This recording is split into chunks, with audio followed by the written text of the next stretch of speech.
Sa isang bahagi ng kabundukan ng Legazpi sa Albay, may isang kwentong alamat na nababalot ng hiwaga at misteryo. Isang lugar na may natatanging ganda dahil sa perpektong pagtatagpo ng kasaysayan, kultura at kalikasan. Hindi ito isang ordinaryong lungsod. Ito ay isang lugar kung saan ang alamat ay buhay at ang tanawin ay kahanga-hanga. At ang pagiging gateway ng Legazpi sa Bicol ay nangangahulugang ito ang isa sa pinakamahusay na lugar para saksihan ng perpektong kono o perfect cone ng bulkan. Ang Karinlagan ng Mayon ay nagbibigay ng pambihirang backdrop sa pang-araw-araw na buhay. Ngunit may isang lugar na kasing ganda ng tanawin at popular na alamat. Ang Kapuntukan Hill sa Legazpi City na mas kilala bilang ang natutulog na leon o sleeping lion. Dahil sa kakaibang hugis nito na parang natutulog na leon. Ayon sa alamat, matagal na panahon na ang nakalipas bago pa man dumating ang mga Kastila at tawaging Legazpi, ang bayan, ang karagatan ng Albay Gulf ay binabantayan umano ng isang higanting leon. Hindi ito ordinaryong hayop.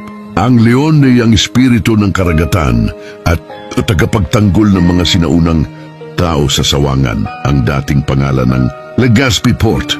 Sinasabing dumating ang isang malaking banta, isang pulutong ng mga halimaw sa dagat at mga masasamang espiritu ang nagtangkang pasukin ang Albay Gulf at guluhin ang payapang pamayanan.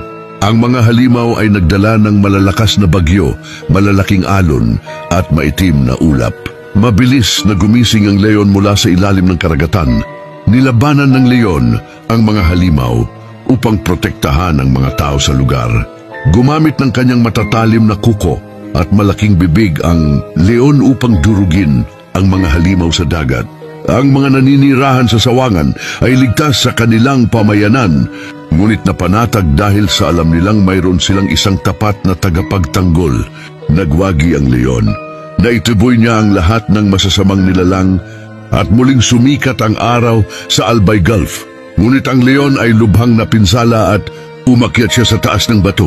At doon ay nagpahinga at natulog at sa kalaunan ay naging bato. Ang kanyang dambuhalang anyo ay nanatili doon.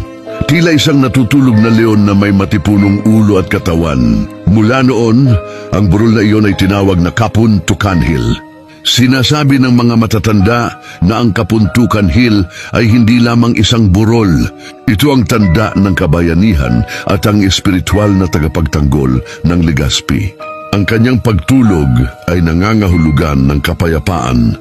Ngunit kapag may darating na malaking sakuna o banta, sinasabing ang hugis ng burol ay nagbabago ng bahagya at ang mga lokal ay naniniwala na ang leon ay magigising muli upang protektahan ang lungsod. Ang alamat na ito ay nagtuturo sa mga tao ng tapang at pananampalataya sa proteksyon ng kanilang lugar.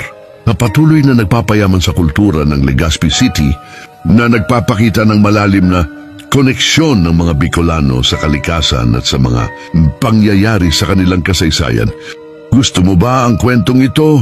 Halika at magsubaybay para sa mga kwentong hiwaga at kababalaghan.